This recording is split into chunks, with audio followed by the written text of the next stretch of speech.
샬롬 샬롬 샬롬 샬롬. 하나님 사랑합니다. 여러분 주 안에서 사랑합니다. 1장에도 하나님이 아들을 통해서 말씀하셨죠. 2절에 보니까 1장 2절에 이 모든 날 마지막에는 아들을 통하여 우리에게 말씀하셨으니 이 아들은 만유의 상속자로 세우시고 또 그런 말미암아 모든 세계를 지으셨다. 예수 그리스도에 대해서 증거하죠. 2장도 마찬가지로 큰 구원의 중심 되시는 예수 그리스도에 관한 설명을 하고 있습니다. 1절에서 4절은 전면이죠. 그리고 5절부터 18절은 해설 이 부분입니다. 1절에서 4절 염려와 번면을 말씀하고 있습니다. 1절에서 4절 보면 그러므로 우리는 들은 것을 더욱 유념함으로 우리가 흘러 떠내려가지 않도록 함이 마땅하니라. 천사들을 통하여 하신 말씀에 경고하게 되어 모든 범죄함과 순종하지 아니함이 공정한 보응을 받았거든 우리가 이같이 큰 구원을 등한히 여기면 어찌 그 보응을 피하리요.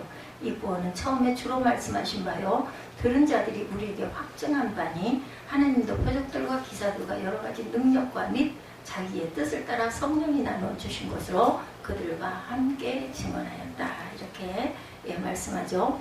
하나님의 말씀을 잊지 않고 실천하기 위해서 우리는 마음과 생각을 하나로 가져야 합니다. 어디로? 예수 그리스도의 한 분을 바라보는 모든 것들을 들은 것을 복음. 그러면서 기자는 공고적인 어투로 편지를 쓰죠. 성도들이 모든 들을 것을 삼가지 아니하여 흘러 떠내려가게 될 것을 염려합니다. 여기서 모든 들을 것은 뭐예요? 복음을 의미하죠. 삼가하지 않아서 집중하지 않아서 흘러 떠내려가게 될 것을 염려하죠. 히브리서 기자가 뚜렷하게 누구다 밝혀지지는 않았지만 바울일 것이다 라고 추측을 거의 다 합니다. 보다 더 구체적으로 말하면 그리스도께서 성취하신 구원에 관한 모든 말씀, 이것이 바로 복음, 모든 들은 것입니다. 하나님의 말씀을 잊지 않고 실천하기 위해서 우리는 마음과 생각을 어디로? 복음으로 모든 들은 것 하나님의 말씀에 집중을 해야 되겠다. 우리는 하나님의 말씀 흘려 떠내려가지 않도록 말씀을 담을 수 있는 마음 그리고 생각을 굳게 지키자. 한쪽으로 듣고 한쪽으로 흘러가지 않도록 집중할 줄 알아야 되겠다는 거죠. 큰 구원을 등한히 여기는 것을 주의하라. 히브리서 2장 3절입니다. 우리가 이같이 큰 구원을 등한히 여기면 어찌 그 보응을 피하리오는 본문이죠. 이 구원은 처음에 주로 말씀하신 바요 들은 자들이 우리에게 확증했다, 증거했습니다. 들은 자들이 간증했고 증거했습니다. 매일 피차 권면하라. 3장 13절에 나와 있습니다.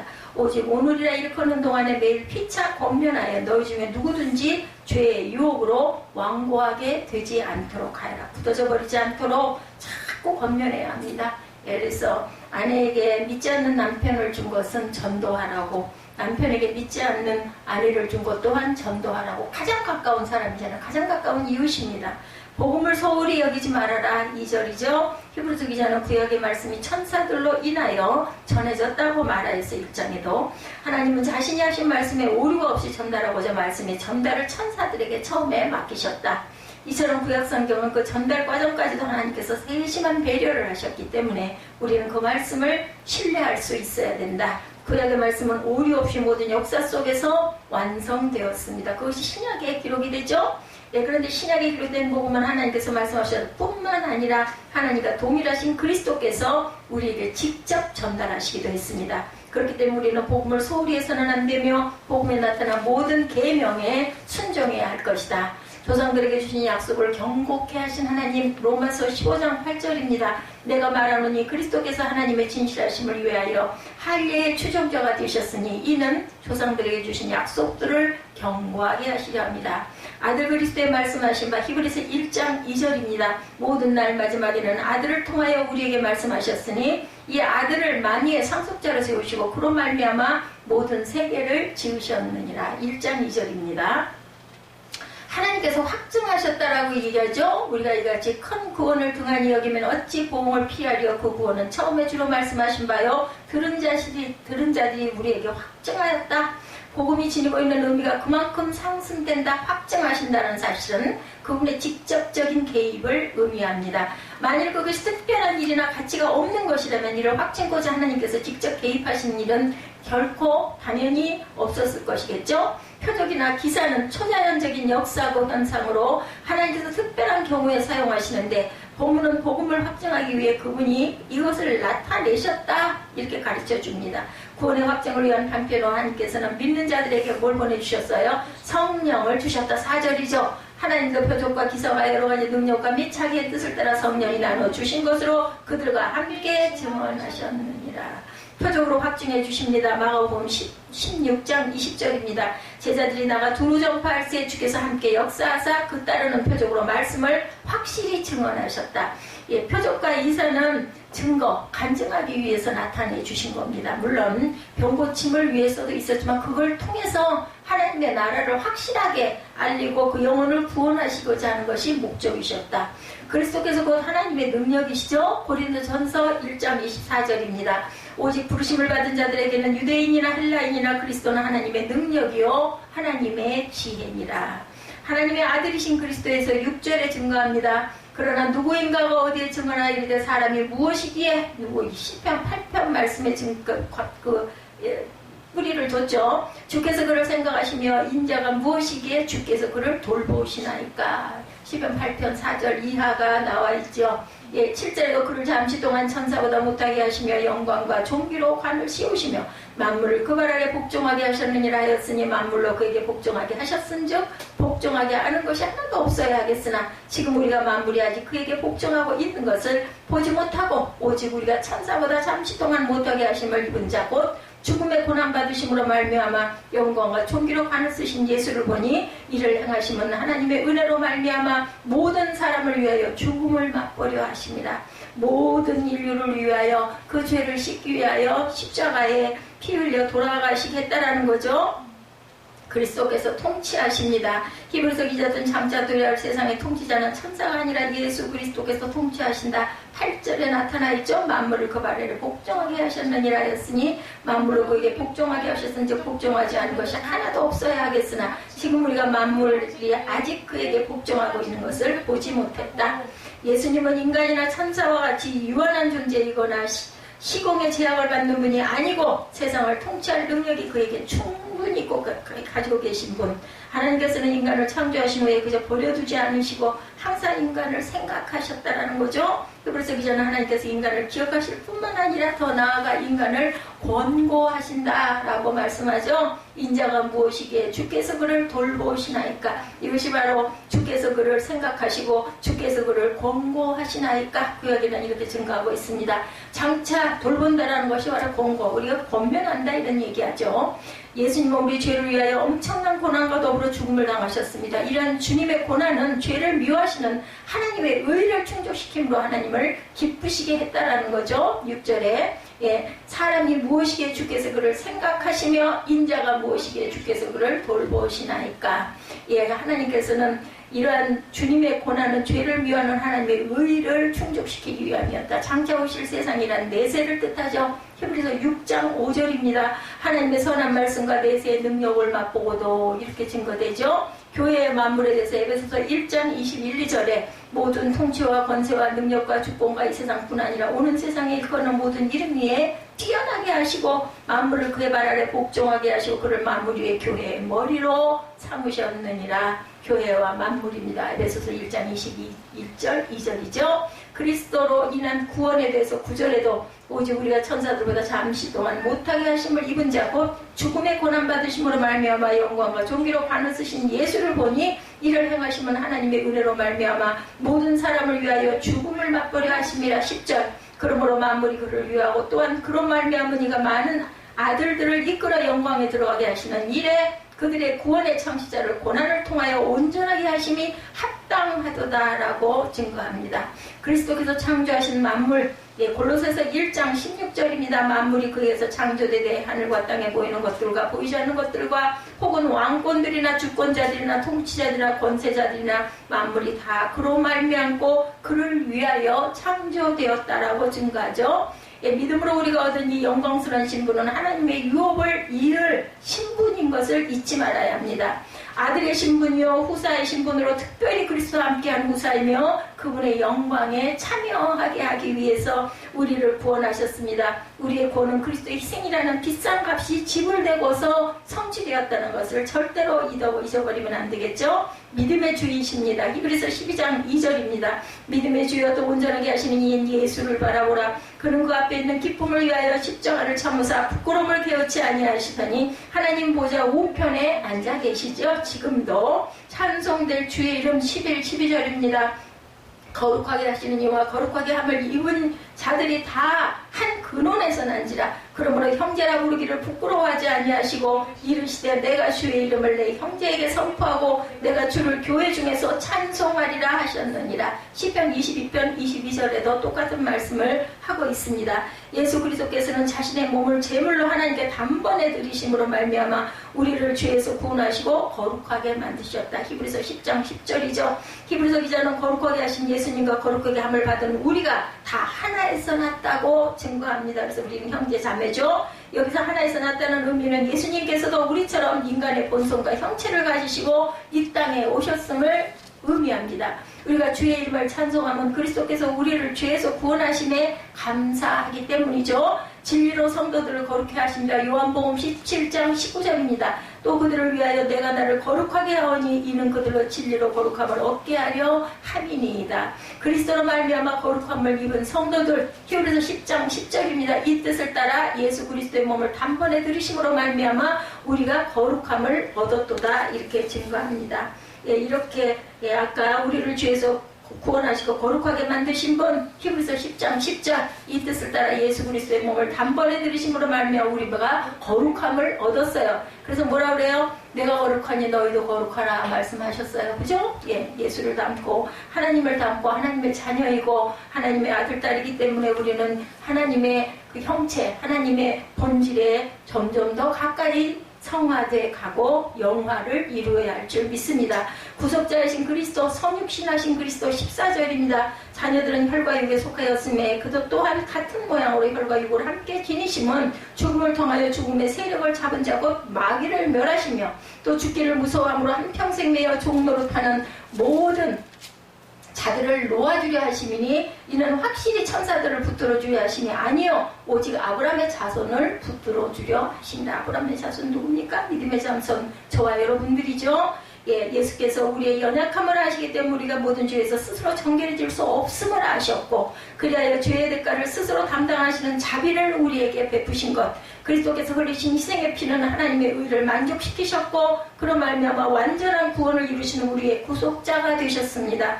예수님은 하나님께 충성함으로 완전한 구속자가 되고 우리는 그의 자녀가 되죠. 하나님의 온 집에 충성하신 그리스도, 히브리서 3장 6절입니다. 그리스도는 하나님의 집을 맡은 아들로 그와 같이 하셨으니 우리가 소망의 확신과 사랑을 끝까지 굳게 잡고 있으면 우리는 그의 집이라.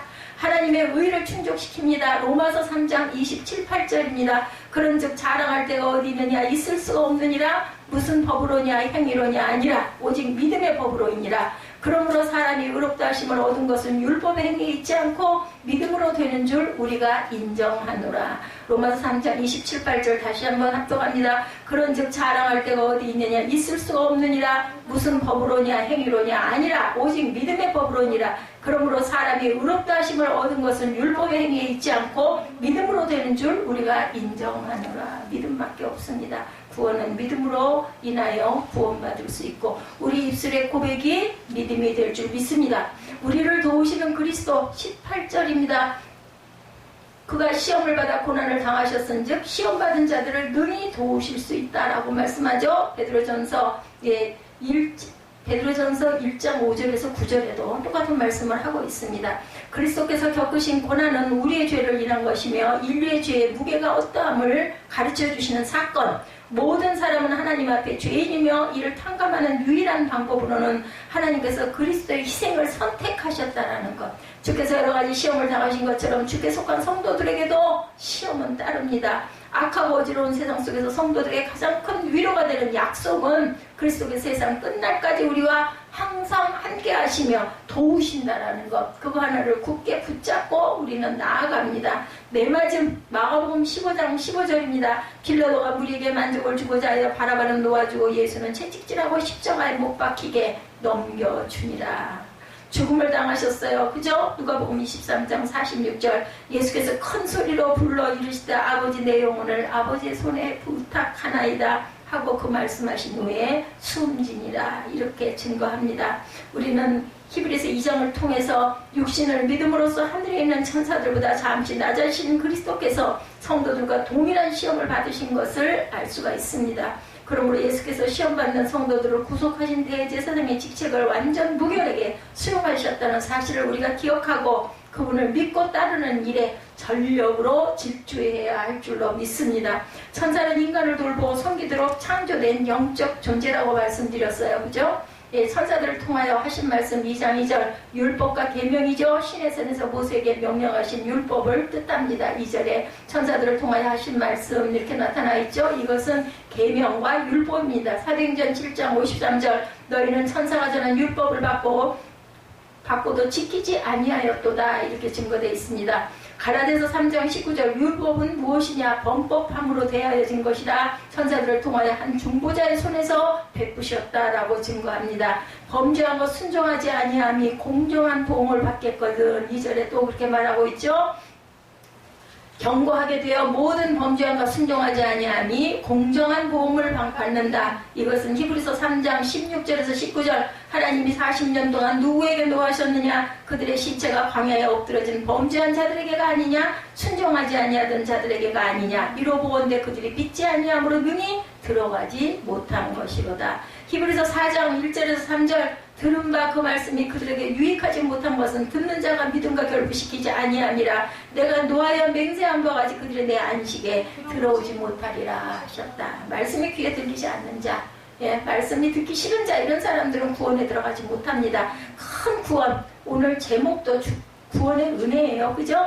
3절에 보면 우리가 이같이 큰 구원을 등한히 여기면 어찌 보응을 피하리요 말씀하고 있죠. 베드로전서 1장 5절 말세에 나타나 예비하신 구원 베드로전서 1장 9절 영혼의 구원 히브리서 10장 39절 영혼을 구원한다 디모데후서 4장 18절 천국에 들어가도록 구원하십니다. 같은 모양으로 혈과 육을 함께 지니셨어요. 2장 14절에 보니 자녀들을 혈과 육에 속하였으며 그다 또한 같은 모양으로 혈과 육을 함께 지심은 죽음을 통하여 죽음의 세력을 잡은 마귀를 멸하시기 위하셨다 이렇게 말씀하고 이제 14절에 빌립보서 2장 6절에서 8절입니다. 그는 근본 하나님의 본체시나 하나님과 동등됨을 취할 것으로 여기지 아니하시고 사람의 모양으로 나타나사 마귀를 멸하시려고 우리와 같은 모습으로 그저 나타나셨어요. 그죠? 죽음의 세력을 잡은 자 곧 마귀다 라고 말하죠. 죽음의 세력을 잡은 자 곧 마귀를 멸하시려고 14절 하반절입니다. 마귀는 죽음의 세력을 잡은 자로 하나님의 백성을 멸망시키려고 왔어요. 요한복음 10장 10절이죠. 도적같이 왔습니다. 그러나 사방과 음부의 열쇠를 가지시니 오직 그리스도 한 분밖에 안 계세요. 계시록 1장 18절이죠. 그러므로 마귀는 하나님의 백성을 직접 멸망시키지 못하고 대신 믿음의 도 하나님의 도를 미혹합니다. 유다서 1장 3절 계시록 20장 3절 하나님의 언약을 어기게 만들어 멸망받게 합니다. 시편 95편 7절에서 11절에도 히브리서 3장 7절에도 11절에도 증거되어 있습니다. 히브리서 3장 7절에서 11절을 함께 합독해보죠. 3장 7절에서 11절입니다. 다음 장이니까. 그러면 성령이 이르신 바와 같이 오늘 너희가 그의 음성을 듣거든 광야에서 시험하던 날에 거역하던 것 같이 너희 마음을 완고하게 하지 말라. 거기서 너희 열조가 나를 시험하여 증험하고 40년 동안 나 행사를 보았느니라. 그러므로 내가 이 세대에게 노하여 이르기를 그들이 항상 마음이 미혹되어 내 길을 알지 못하는도다 하였고 내가 노하여 맹세한 바와 같이 그들은 내 안식에 들어오지 못하리라 하였다 하였느니라. 예, 무슨 얘기인지 아시겠죠? 마귀의 정체, 미혹하는 영이죠. 계시록 20장 1절에서 3절 용을 잡으니 곧 옛뱀이요 마귀요 사탄이라 만국을 미혹하지 못하게 하여야 한다.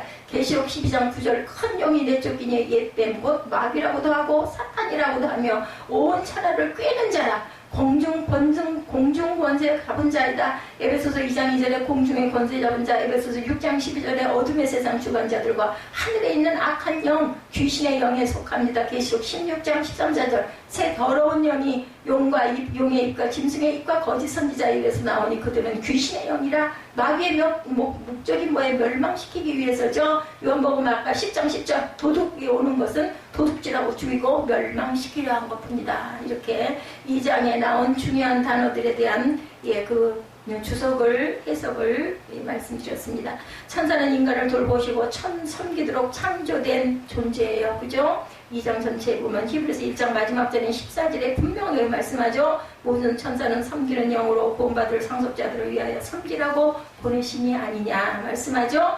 예수는 만물의 상속자입니다. 하나님은 예수로 말미암아 모든 세계를 지으셨죠. 예수는 하나님의 영광의 광채시라고 하죠. 예수는 하나님의 본체의 형상이십니다.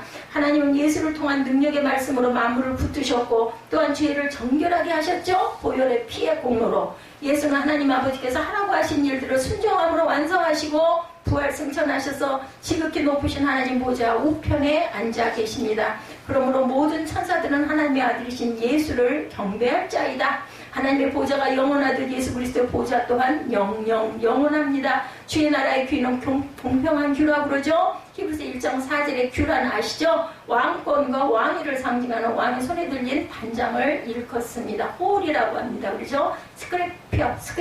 스크립처. 이 땅의 왕의 권세는 몇 년 혹은 길어야 몇십 년이지만 왕 중의 왕이신 예수 그리스도의 권세는 영원 무궁하시다. 주께서는 의를 사랑하시고 불법을 미워하시는 분입니다. 그러므로 하나님은 아들 예수께 즐거움의 기름을 풍성하게 부어주셨어요.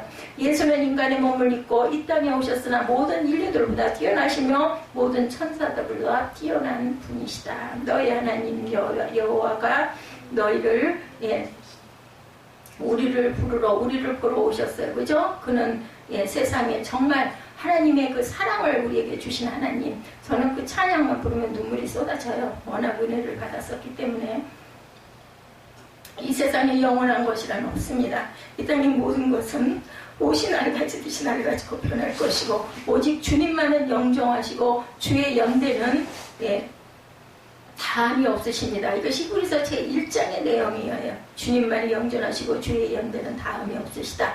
이어지는 본문이 히브리서 2장 1절은 그러므로 라는 단어로 시작하죠. 여기서 말씀하시는 그러므로라는 뜻은 예수 그리스도는 천사들보다 우월한 분이시므로 이렇게 말씀하시는 거예요. 2장 1절 그러므로 우리는 14절에 이어서 모든 천사들은 섬기는 영으로 구원받을 상속자들을 위하여 섬기라고 보내셨어요. 그죠? 그러므로 우리는 들은 것을 더욱 유념함으로 우리가 흘러 떠내려가지 않도록 함이 마땅한데 그 방법은 천사들을 통하여 하신 말씀이 경고하게 되어 모든 범죄함과 순종하지 아니함이 공정한 보응을 받았거든. 우리가 이같이 큰 구원을 등한히 여기면 어찌 그 보응을 피하겠느냐. 이 구원은 처음에 주로 말씀하신 바요 들은 자들이 우리에게 확증한 바다 이렇게 증거돼서 내려가고 있죠. 예수 그리스도는 산자보다 우월한 분이시므로 주를 믿는 성도들은 예수를 통하여만 구원을 받을 수가 있다. 예수를 통하여서만이. 그리스도 히브리서 기자는 이것을 3절에서 뭐라고요? 큰 구원, so greater salvation 이라고 하십니다. 예수를 통하여 이룩하신 구원에 대하여 증거하는 본문은 크게 세 가지 내용을 담고 있습니다. 여러 가지 증언된 구원, 하나님께서 아브라함을 믿음의 조상으로 삼으신 후에 계속하여 하나님을 믿고 따르는 믿음의 길이 무언지에 대해서 강조합니다. 우리가 고백하는 아브라함의 하나님, 이삭의 하나님, 야곱의 하나님이라는 뜻은 저들이 한결같이 대대로 하나님의 언약을 이루어가는 믿음의 선진들이었기 때문이다.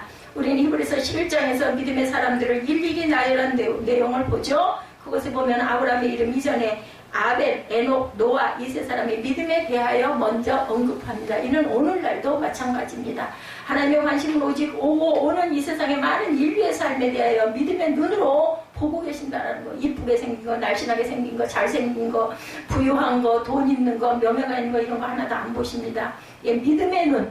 쟤는 믿음의 눈이 어느 정도 가슴이 열리고 마음이 열리고 나와 교통하고 있느냐, 나를 바라보고 있느냐, 무엇을 하든 어디에 있든 어떤 모습이든 네가 나를 바라보고 있느냐, 가장 최우선시하는 게 나를 바라보는 눈이냐, 이걸 보십니다. 오늘날 이 땅에 70억이 넘는 인구가 5대양 가운데 6대지에 흩어져 살아갑니다. 삶의 질과 삶의 수준은 다 각각 다릅니다. 빈부의 차이가 크고 삶의 형편도 천지 천양지 차이로 굉장히 차이가 많죠. 차등이. 그러나 하나님의 관심은 구원을 중심으로 하시는 것, 오직 구원 하나에 밖에 초점이 꽂혀있지 않다는 것을 알아야 합니다. 그래서 하나님은 표적과 기사와 여러 가지 능력과 하나님의 뜻을 따라 성령이 나눠주실 여러 가지 방법을 통하여 구원에 대해서 증언하죠. 4절의 내용의 말씀입니다.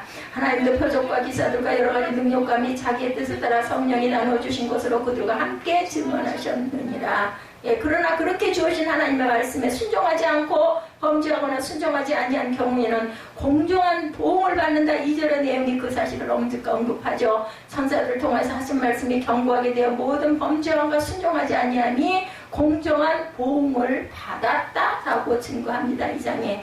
예, 그러므로 우리는 언제 어디서 살든 듣고 깨달은 구원의 말씀에 대하여 더욱 유념하고 견고한 믿음을 갖고 살아가야 할 것이다. 특히 어떨 때, 이럴 때일수록. 그죠? 정말 죽음이, 사망이 바로 코앞에, 눈앞에, 바로 옆에, 전후 좌우 어디에 있는지 알 수 없는 이런 지경. 지뢰를 굉장히 사람들이 무서워해요. 그죠? 지뢰밭에 가면 어디를 밟아야 할지 몰라 발발 떱니다. 근데 우리는 그보다 더 기가 막힌 상황에 지금 놓여 있습니다. 지뢰밭은 지뢰밭이라는 것이 명시가 돼 있잖아요. 우리 거기를 안 가면 돼요, 지뢰밭을. 근데 지금 우리는 어때요? 모든 곳이 다 지뢰밭이에요. 내가 바로 여기서 계단을 내려가서 주차장에 가서 있다가 다가오는 사람 누구에겐가 내가 호흡으로 아니면 뭐 이렇게 몸이 같이 이렇게 가까이 부딪혀져서 나도 모르게 내가 원하지 않아도 아니면 뭐 마트를 잠깐 들어갔다가 원화를 가지러 갔다가 거기서 누군가를 만나도 내가 알 수가 없어요. 거기 전염이 될지 안 될지. 그렇기 때문에 우리 생명은 지금일수록 저는 예배 초두에도 마찬가지고 예배를 드리는 자리에 있으면 힘이 불끈불끈 막 솟습니다. 전보다 더해요. 예, 이게 편안했을 때보다 요즘에 특히 더. 왜냐하면 성령이 하나님이 힘을 주시기 때문이에요. 왜냐하면 증거해야 되기 때문에. 저는 이제 뭐 여한이 없어요. 지금 바로 간다 해도 남은 후손들이 문제인 거지. 그렇기 때문에 한 잔에도 바르게 온전하게 심어주고 가야 되는 게 제가 더욱더 힘을 내야 될 본분입니다. 1절에서 4절에 길지 않은 본문에 들은 자 혹은 확증한 바니 증언하셨느니라는 강조가 바로 그것입니다. 이렇게 증거하고 강조하고 저는 가야 할 사람입니다. 믿음은 들음에서 나죠. 로마서 10장 17절에 유명한 말씀. 그러므로 믿음은 들음에서 나며 들음은 그리스도의 말씀으로 말미암느니라. 그럼 무엇을 증거하고 갈 것인가? 그리스도의 말씀을 바르게 증거해야 합니다. 한 자도 땅에 떨어지지 않도록 한 사람에게라도 집중적으로 증거해서 내가 없을 때 내 대신 그 자리를 잘 지키고 또 증거하고 공포하게 할 사명을 저는 갖고 있습니다. 우리가 왜 성경의 말씀을 들어야 하는가? 성경의 말씀을 통하여 무슨 말씀을 들을 것인가? 우리가 듣는 그리스도의 말씀의 주제는 과연 무엇인가? 구원입니다. 우리가 그리스도의 말씀을 통하여 큰 구원을 얻지 못한다면 우리 믿음이 아무 소용이 없어 무용지물이 됩니다. 그 많은 시간 동안 그 많은 시간과 그 많은 경제적인 모든 그 부담과 모든 것들을 다 수포로 돌이키는 그러한 사건이 일어날 수밖에 없다는 것. 그렇기 때문에 우리는 큰 구원에 중점을 두고 더욱더 굳세어지고 더욱더 단단해지고 더욱더 하나 되어야 되고 더욱더 정신을 바짝 차려야 되고 더욱더 초점을 게임에 둘 게 아니라 하나님께 눈을 둘 줄 알아야 되는데 게임하다가 숨이 질 거예요 아마. 게임에 중독된 자들은 누구나 마찬가지로 문제예요. 정말 통탄스럽습니다. 미워하기 전에 불쌍히 여겨야 될 것입니다. 우리는 들은 것을 유념함으로 우리가 흘러 떠내려가지 않도록 하니 마땅하다. 설마 그런 일이 일어나랴. 설마가 사람 잡는다는 말이 있어요. 게임하고 앉았다가 어느 순간 그저 내가 가루가 돼서 없어질지도 모릅니다. 구원 받겠습니까? 정신을 차려야 된다는 거죠. 미워서가 아니라 정말 안타까워서 눈물이 쏟아지는 거예요. 미워서가 아니라. 마틴 루터는 이 본문을 마치 배의 키가 망가져서 막 바다에 포류하는 것 같은 상태다 이렇게 설명하고 있습니다. 배의 방향을 조절하는 키가 망가진다면 망망대해서 어떻게 일정한 방향을 정하고 목표와 항구를 향하여 앞으로 나아갈 수 있겠는가? 흘러 떠내려가는 자는 구원을 받지 못한다라는 겁니다. 시간이 없어요. 시간이. 우리를 살려놓으신 건 할 일이 있기 때문입니다. 세상에 살아 있어야 되기 때문에 아직 우리가 생명이 붙어 있어요. 코로나 바이러스에 감염된 자들은 뭐 알았겠어요? 그 전날까지, 일주일 전까지 몰랐어요. 아주 꿈도 많았을 거예요. 욕심도 많았을 거예요. 지닌 것도 많았을 거예요. 근데 내가 죽고 나면 그건 아무 소용이 없는 것들입니다. 뭐 후대가 누가 그거를 빛나게 하겠습니까? 뭘 심어놓고 가요? 믿음밖에 심어놓고 갈 게 없다라는 것. 예, 배의 방향을 조절하는 키가 망가지지 않도록 해야 합니다. 에서와 야곱은 언약 가정의 후손으로 너무 잘 알죠. 쌍둥이로 태어났어요. 그러나 야곱은 언약의 자손이 되고 에서는 떠내려가는 자가 되고 말았어요. 지금도 그 에서의 그 밑에 있는 대대로 내려오는 사람들이 지금도 이스라엘과 대치를 하고 있는 족속이 되어 있죠. 예, 이렇습니다. 민수기 16장에 보면 레위의 증손자인 고라가 르우벤 자손 다단, 아비람, 온 등과 함께 당을 집니다. 그리고 이스라엘 자손 총회 택함받은 자의 회중 가운데 250명을 규합해서 모세를 거슬러 대적합니다. 하나님이 세우신 모세의 지도록에 불만을 표현하죠. 이러한 반역 소식을 들은 모세는 하나님 앞에 엎드리죠. 그리고 고라에게 명합니다. 내일 각기 향로에 불을 담아가지고 여호와 앞에 향로 위에 향을 두라고 하죠. 모세와 아론도 향로에 향을 담아가지고 야훼 앞에 나아갑니다. 민수기 16장을 읽다 보면 20절에서 21절에 하나님이 모세에게 말씀하시죠. 너희는 이 회중에서 떠나라. 내가 순식간에 그들을 멸하려 하노라. 이렇게 말씀합니다. 이 말씀을 하신 후에 야훼께로부터 불이 나와 분향하는 250명을 불살라버립니다. 고라는 레위 지파인 레위 증손자이지만 모세 시대의 모세를 반영하고 하나님을 대적하다가 구원받지 못하고 홀로 떠내려간 자 중에 대표적인 자입니다. 하나님은 고라를 비롯한 250명이 들고 왔던 향로를 쳐서 제단을 싸는 철판을 만들라고 하십니다. 반역한 250명은 악하지만 향로는 거룩하니 그 향로 250개로 제단을 싸는 철판을 만들어서 이스라엘 자손에게 표적이 되게 하라. 그것을 가르쳐주라는 거죠. 그렇게 제단을 쌓는 철판을 만들어가지고 이게 무슨 철판이다라는 걸 증거하라는 거죠.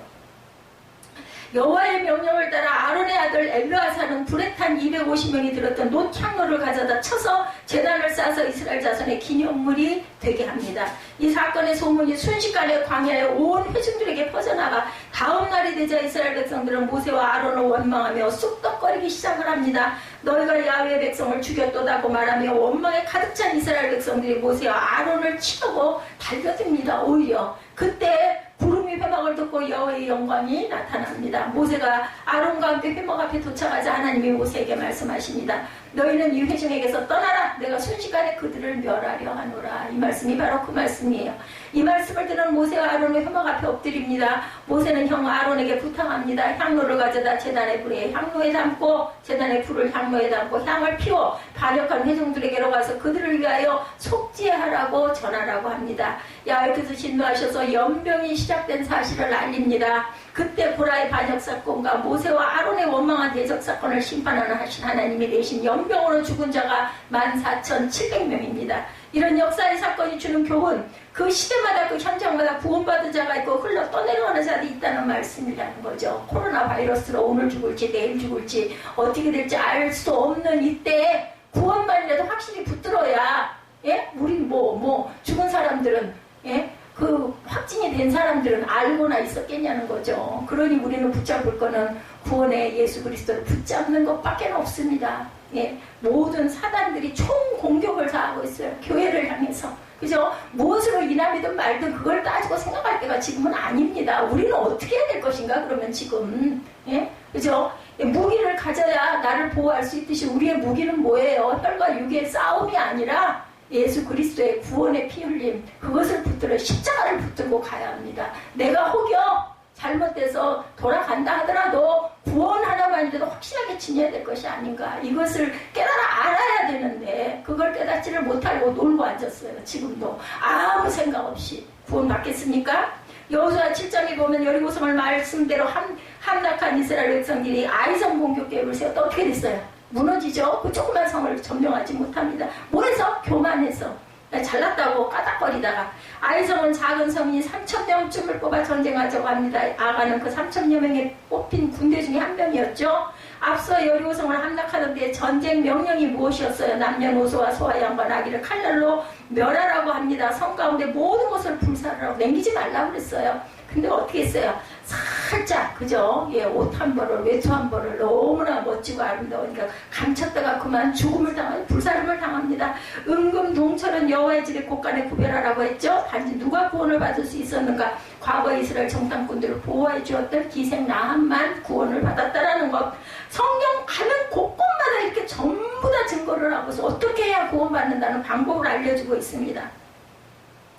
기생 나함 덕분에 그녀의 부모, 형제, 친족은 온전히 성 밖으로 먼저 끌려가 구원을 받죠. 기생 나함 한 명의 그 신실한 믿음 때문에. 그러므로 생각하여 봅니다. 흘러 떠내려가자는 믿음이란 과연 무엇일까?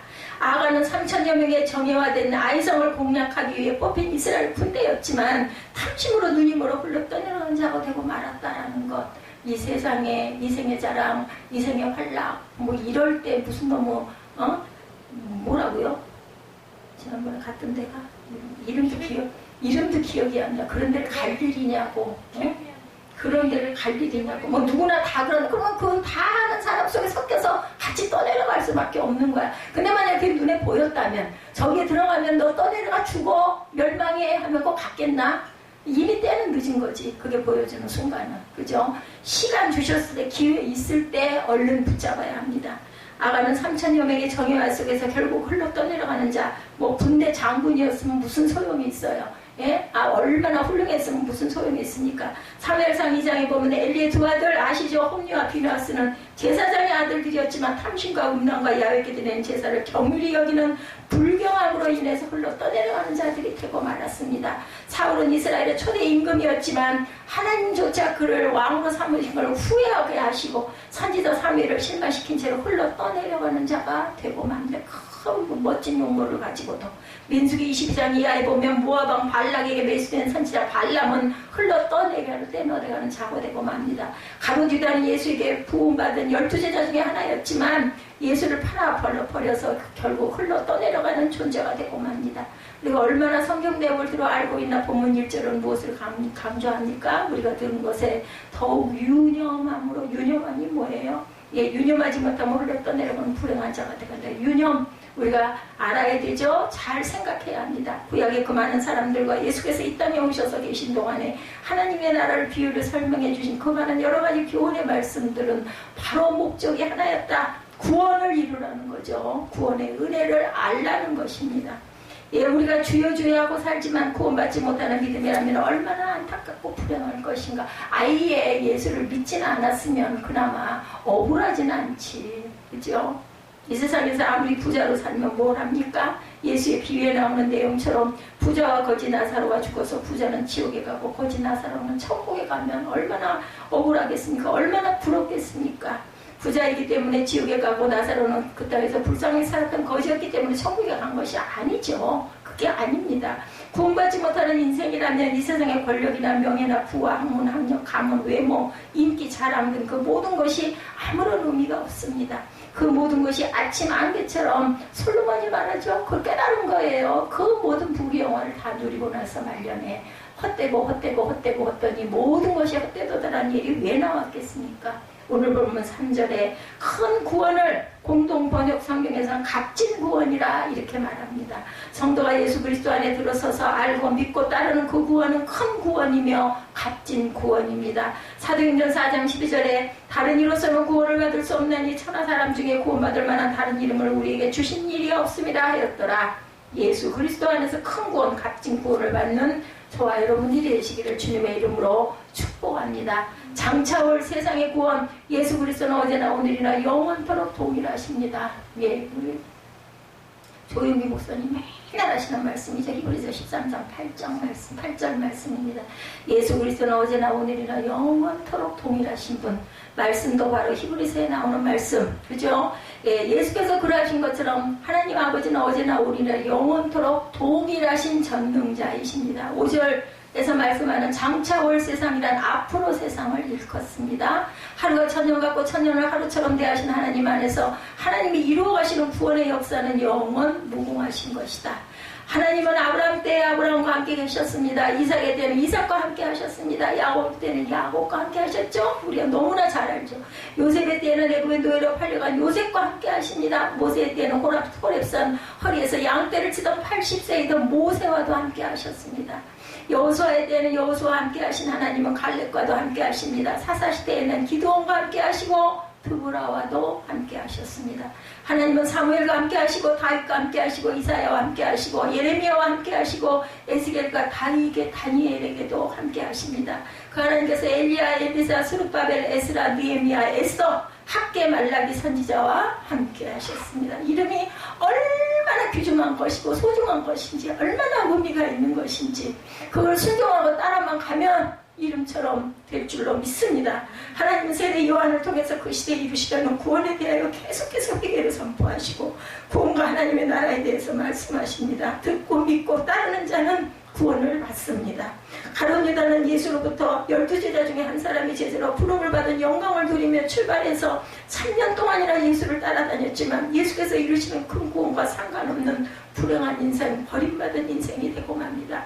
심지어는 하나님의 아들 예수 그리스도를 이 땅에 보내셔서 큰 구원에 대하여 말씀하셨지만 가야바는 그 당시에 대제사장의 영광스러운 자리에 있었지만 예수를 통한 큰 구원과 상관없는 자가 되고 맙니다. 본디오 빌라도는 예수를 마주 대하며 대화하는 자리에 있었지만 예수를 통한 큰 구원과 상관없는 불행한 자가 되고 맙니다. 그들은 모두가 히브리서 2장 1절의 경고 말씀처럼 흘러 떠내려가는 자가 되고 만 거죠. 그러므로 5절 말씀에 장차 올 세상 구원도 마찬가지로 그렇게 임할 것이다. 겨울이 가고 봄이 다가오고 있습니다. 봄이 시작되고 있다는 거예요. 인생의 봄은 구원의 길을 걷기에 합당한 계절입니다. 곧 봄이 다가고 그 아름다운 봄이 지나가 울창한 숲을 이룬 뜨거운 여름. 우리는 2020년을 이렇게 정신없이 여름이 지나고 이제는 가을의 문턱에 서 있습니다. 계절 이야기를 하는 게 아니죠. 인생의 계절이 겨울이 오기 전에 큰 구원에 합당한 때를 분별하고 살아가지 못하고 장차 올 세상에 구원받지 못하는 불행한 인생들이 얼마나 넘쳐나고 있는지를 안타깝게 기도해야 합니다. 그 큰 구원은 예수께서 직접 말씀하셔도 듣지 않던 이들이 있었고 예수께서 직접 들은 이들이 전하여도 확증한 증언을 들으려 하는 자들이 어느 시대나 있기 때문이에요. 그러므로 이 예언의 말씀을 읽거나 듣는 자만 되지 말고 그 가운데 기록한 것을 지키는 자의 삶을 살아서 큰 구원의 복을 받아야 할 때입니다. 요한계시록 1장 3절에 보면 때가 가까움이라 말씀하죠. 깨어있으라 때가 가까움이라. 출애굽하지만 광야 생활 40년을 지내면 나중에 요단강을 건너 가나안에 들어간 사람은 출애굽한 백성들 중에 여호수아와 갈렙뿐이었죠. 나머지는 다 2세대들이었습니다. 그러므로 구원이란 영광스러운 것이며 값진 것이며 구절의 말씀처럼 전적으로 하나님의 은혜로 된 것이다. 오직 우리가 천사들보다 잠시 동안 못하게 하심을 입은 자고 죽음의 고난받으심으로 말미암아 영광과 존귀로 관을 쓰신 예수를 보니 이를 행하심은 하나님의 은혜로 말미암아 모든 사람을 위하여 죽음을 맛보려 하십니다. 예수 그리스도께서 그 은혜로 말미암아 우리를 구원하시기 위하여 죽음을 맛보십니다. 2000년 전에 예수께서 갈릴리 베들레헴에 인간의 몸을 입고 오신 초림의 영광스러운 일이었듯 예수께서 천사장의 호령 나팔 소리 가운데 구름 타고 오시는 재림의 순간도 분명히 임할 것입니다. 그것을 우리가 죽고 난 이후에 맞이하게 될지 살아서 맞이하게 될지는 누구도 아무도 하나님 외에는 모르죠. 그날은 큰 구원의 날이며 동시에 피할 수 없는 큰 심판의 날이기도 합니다. 주님 안에서 큰 구원을 온전히 이루는 은혜의 주인공들로 살아가기를 주님의 이름으로 축복합니다. 영광과 존귀로 관을 쓰신 구원입니다. 우리에게 구원을 주시는 분은 오직 예수 그리스도 한 분뿐이십니다. 예수님만이 길이요 진리요 생명이시죠. 예수로 말미암지 않고는 하나님의 아버지께로 갈 자가 없다고 하십니다. 예수는 잠시 동안 천사들보다 못한 것 같은 인간의 몸을 입고 이 땅에 오셨고 그 예수는 죽음의 고난을 받으며 영광과 존귀의 관을 쓰셨어요. 7절에서 씌우시며 라는 피동으로 9절에서는 쓰신이라는 능동으로 표현되고 있습니다. 7절에 그를 잠시 동안 천사보다 못하게 하시며 영광과 존귀로 관을 씌우시며 9절에 오직 우리가 천사들보다 잠시 동안 못하게 하심을 입은 자고 죽음의 고난받으심으로 말미암아 영광과 존귀로 관을 쓰신 예수를 보니 이렇게 보면 쓰신 이라는 것은 능동으로, 수동에서 능동으로 돌아옵니다. 예수 안에, 하나님 안에 예수께서 계시고 예수 안에 하나님이 함께 계시기 때문이죠. 예수 안에 이루어진 이 코어는 모든 것이 하나님의 은혜고 고난이 없는 영광은 없다라는 거. 노크로스, 노크라운이죠.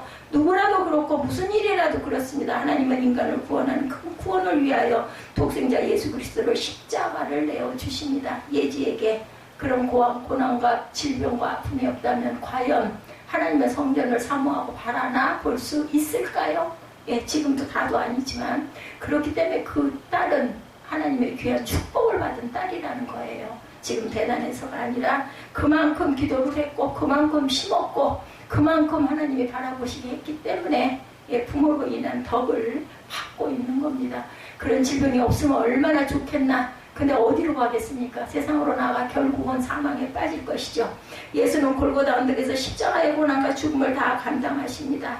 욥도 마찬가지죠. 그리고 무덤의 장사 지낸 바 되었어요. 하나님은 아버지는 예수 그리스도를 죽은 지 사흘 만에 살리심으로 부활의 첫 열매가 되게 하셨습니다. 예수는 죽음의 고난을 받으신 후에 영광과 존귀로 관을 쓰신 영존하신 하나님의 아들이시고 이 큰 구원의 은혜가 우리 각 사람과 주변의 모든 사람들에게 전파될 수 있기를 주님의 이름으로 축복합니다.